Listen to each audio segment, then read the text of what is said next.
Hello dear students, today we are going to discuss the third activity sheet for class 10th. ही activity sheet जी आहे ती actually थोडंसं मला late झाला अपलोड करायला, बट स्टील तुमच्या उपयोगाची नक्कीच आहे. ही ॲक्टिव्हिटी शीटच्या डिस्कशननंतर तुम्हाला केमिस्ट्रीशी रिलेटेड वेगवेगळे कन्सेप्ट जसं की law of conservation of matter, constant proportion, atomic size, atomic mass, वेगवेगळे सिम्बॉल्स, मोलेक्युलर मास, व्हॅलन्सी या सगळ्या कन्सेप्ट्स रिवाईज करून अंडरस्टँड करायला हेल्प होणार आहे. ह्या सगळ्या चॅप्टर्स तुमच्या 9th स्टँडर्डमधल्या मेजरमेंट ऑफ मॅटर या चॅप्टरमधल्या आहेत. आता स्टुडंट्स ह्या सगळ्या कन्सेप्ट्स बघितल्यानंतर तुम्हाला या वेगवेगळ्या गोष्टी जसं की वेगवेगळे लॉज जे आहेत केमिकल कॉम्बिनेशनचे ते तुम्हाला व्यवस्थित क्लिअर करणार आहेत. तसंच मोलेक्युलर मास, व्हॅलन्सी ह्या कन्सेप्ट्स व्यवस्थित समजणार आहेत. त्याचप्रमाणे तुम्हाला वेगवेगळ्या मोलेक्युल्सचे फॉर्म्युली जे आहेत ते देखील तयार करायला हेल्प होणार आहे. सो वळूयात आपल्या आजची पहिली कन्सेप्टकडे, that is law of chemical combination. Students तुम्हाला आठवत असेल हे त्याची बेसिक इन्फॉर्मेशन आहे जी आता इथे तुम्हाला दिसत आहे. ही ॲक्टिव्हिटी आपण लास्ट इयर डिस्कस केलेली होती की ज्याच्यामध्ये सोल्युशन ऑफ कॅल्शियम क्लोराईड म्हणजे कॅल्शियम क्लोराईड आणि सोडियम सल्फेट ह्या दोघांच्यामध्ये रिॲक्शन केल्यानंतर बिफोर रिॲक्शन त्याचं वेट जेवढं होतं तेवढंच आफ्टर रिॲक्शन देखील वेट होतं.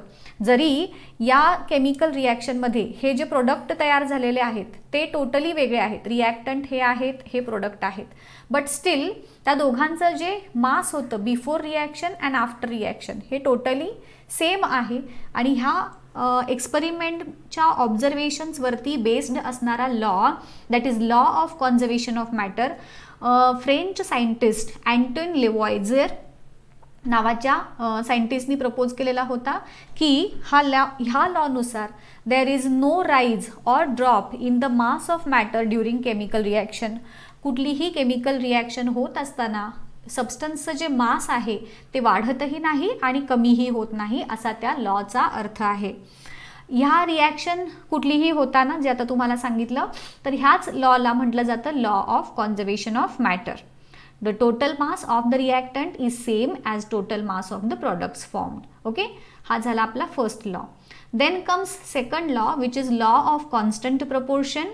हा जो लॉ आहे फक्त तुम्हाला ह्याचं स्टेटमेंट सांगायचं आहे की the proportion by mass of constituents in different samples of a compound is fixed. For example तुम्ही वॉटर घेतलं, मग हा वॉटरचा सोर्स कुठलाही असे नका, म्हणजे तुम्ही प्यायचं पाणी घेतलं, नदीचं पाणी घेतलं, तलावाचं पाणी घेतलं, समुद्राचं पाणी घेतलं, कुठलंही जरी पाणी तुम्ही कन्सिडर केलं तर त्याच्यामध्ये जे एलिमेंट्स आहेत कोण आहेत तर हायड्रोजन आहे आणि ऑक्सिजन आहे. सो हे जे हायड्रोजन आणि ऑक्सिजन यांचं जे प्रपोर्शन बाय वेट आहे, प्रपोर्शन बाय मास म्हटलं इथे, तर ते प्रपोर्शन बाय मास जे आहे ते नेहमी फिक्स्ड असतं. तर हा झाला आपला लॉ ऑफ कॉन्स्टंट प्रपोर्शन. त्यानंतरची कन्सेप्ट आहे ॲटॉमिक साईज, त्यानंतर ॲटॉमिक मास आणि व्हॅलन्सी. स्टुडंट ॲटमचा साईज जो असतो तो ॲटमच्या रेडियसवरती डिपेंड करतो. रेडियस म्हणजे काय तर distance between the nucleus of an atom and its outermost shell. समजा हे न्यूक्लियस आहे आणि ही आउटरमोस्ट शेल आहे, तर न्यूक्लियस आणि आउटरमोस्ट शेल यांच्यामधलं डिस्टन्स त्याला म्हटलं जातं ॲटॉमिक रेडियस. आता ही ॲटॉमिक रेडियस आहे ती एक्सप्रेस केली जाते in a unit which is called as nanometre. Students हे झालं ॲटॉमिक साईजबद्दल.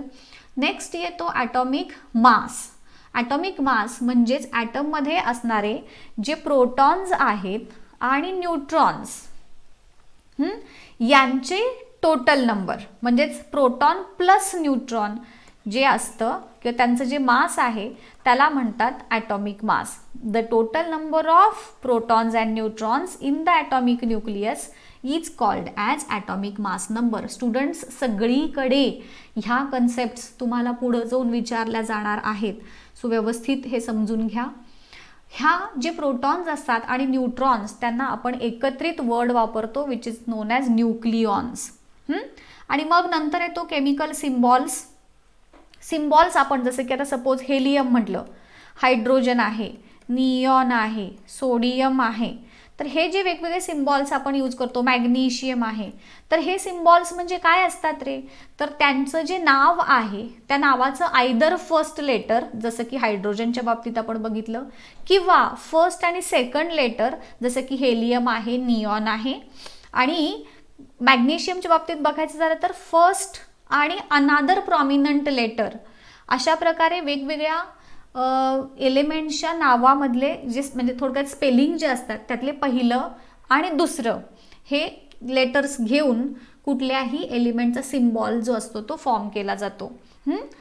काही एलिमेंटच्या बाबतीत जसं की मॅग्नेशियम आहे, तर तिथे काय केलेलं आहे, पहिलं आणि दुसरं न घेता पहिलं आणि असंच दुसरं कुठलं तरी एखादं थोडं महत्त्वाचं वाटणारं किंवा अदर स्पेसिफिक लेटर यूज करून त्या मॅग्नेशियमचा सिम्बॉल जो आहे तो तयार केलेला आहे. आता हे केमिकल सिम्बॉल्स आपण जे जे इथं लिहिलेत तुम्ही बघताय, तर पहिलं लेटर हे नेहमीच कॅपिटल लिहायचं असतं आणि सेकंड लेटर जे असतं ते नेहमी स्मॉल लिहायचं असतं. हा त्याचा नियम आहे. Now moving towards the next concept that is molecular mass. Molecular mass काय असतं, तर sum of atomic masses of all the atoms in a single molecules of that substance. सगळे जे एखादा मोलिक्यूल आहे त्या मोलिक्यूलमध्ये जे जे ॲटम्स आहेत त्या सगळ्या ॲटम्सची मास जे आहे त्याची बेरीज, त्याला म्हणतात मोलिक्युलर मास. हे देखील युनिट ह्याचं डाल्टन एवढं आहे. ॲटॉमिक मास पण डाल्टन ह्या युनिटनं एक्सप्रेस केलं जातं, तसंच मोलिक्युलर मास देखील डाल्टन ह्या युनिटनं एक्सप्रेस केलं जातं. नेक्स्ट कन्सेप्ट आहे व्हॅलन्सी. व्हॅलन्सी म्हणजेच कंबायनिंग कपॅसिटी ज्याला आपण म्हणतो.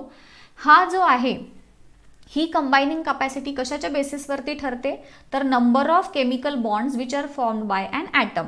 ते एखादं ॲटम दुसऱ्या ॲटमसोबत बॉन्ड फॉर्म करताना किती इलेक्ट्रॉन देतं, घेतं किंवा शेअर करतं, त्या दिलेल्या किंवा घेतलेल्या किंवा शेअर केलेल्या इलेक्ट्रॉनच्या संख्येला म्हणतात व्हॅलन्सी. नाव आता इथं तुम्हाला दिलेला आहे हा कम्प्लीट द फॉलोइंग चार्ट. हा क्वेश्चन तुमचे आहेत. क्वेश्चन इथे सुरुवातीच्या चार्टमध्ये हा क्वेश्चन आहे आणि हे तुम्हाला फिल करून दिलेलं आन्सर आहे. त्यानंतर कम्प्लीट द टेबल असा दिलेला आहे इथे क्वेश्चन, हे त्याचा आन्सर आहे. तुम्हाला हे सगळे रेडीमेड लिहून दिलेले आहेत. इथे कॅटायन आहे, ॲनायन आहे, म्हणजेच positive charge, negatively charge ions आहेत.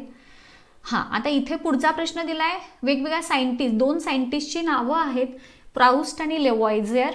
तर त्यांची पण इन्फॉर्मेशन मी तुम्हाला इथे दिलेली आहे. तुम्ही ॲज इट इज कॉपी करून घेऊ शकता. आणि पुढचा सायंटिस्ट आहे हा लेवॉयझर. सो हे झाले तुमची third activity sheet complete along with questions and answers and explanations also. इथेच थांबूया त्याच्या लेक्चरमध्ये. लवकरात लवकर मी पुढची ॲक्टिव्हिटी शीट देखील अपलोड करत आहे. तोपर्यंत thank you very much. Bye bye everyone.